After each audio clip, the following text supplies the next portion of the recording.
on this video, I'm going to share some of my experiences with getting a LS engine into a G-body. So, and of course, all the links to the parts that I use are going to be in the description. And if you haven't subscribed yet, go ahead and hit that subscribe bell so you get notified for any updated videos.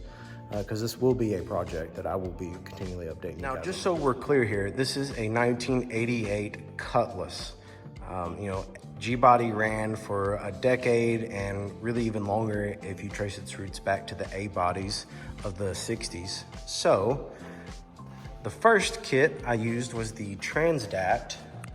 I'm gonna put the actual part number in the link below, but basically what you're gonna have to do is you're gonna have to, of course, remove the engine. You're gonna have to pull the old clamshell mounts out, and then the instructions will give you instructions, of course, to where to put the new mount at, and it's actually forward a little bit, and that's to kind of keep the engine centered and exactly where it needs to be for spacing, clearance, and also drive off, and put a different kind of oil pan so it would clear the crossmember.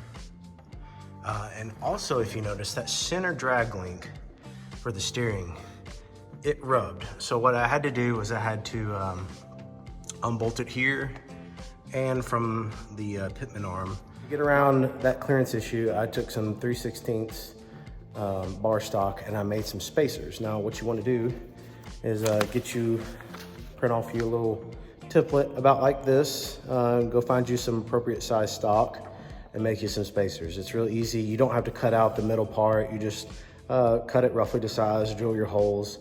Don't worry about these tapped holes. That's for something else, but trust me, you don't need those.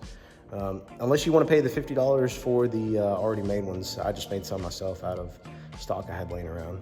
And you can see I put the spacer between the engine block and the motor mount, and that just lifted it up ever so slightly and gave me a little bit more clearance down. Next piece of the puzzle was the transmission crossmember. This is a Jegs part. TransDapt makes one, but it's about $300 something.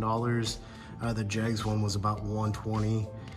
It does not come with any hardware, so you will need to get 4 1-inch 7/16 will be fine. Grade 3 or 5, you can get grade 8 if you want to, but you need 4 bolts, and you'll need 4 lock nuts, or some kind of positive locking device, whether it be a split lock. But 1 inch, 1 1/4 will do the trick.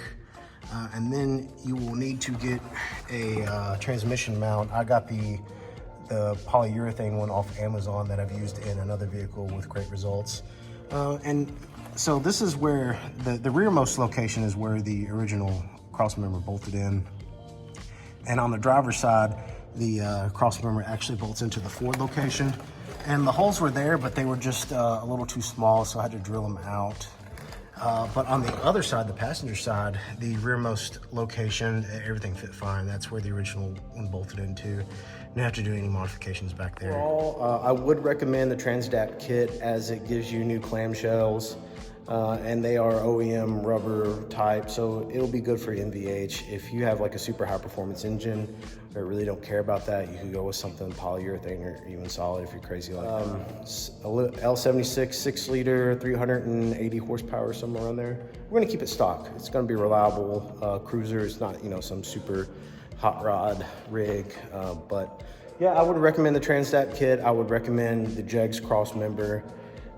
Just remember, you're going to maybe make you some spacers. According to the TransDapt instructions, none of that had to be done. But in my experience, for my particular car, I did have to make an adjustment to get that engine just a little bit higher, get it off the crossmember, because it's going to rock and rattle a little bit. So you want a little bit of clearance between the front, and the engine. So just keep that in mind.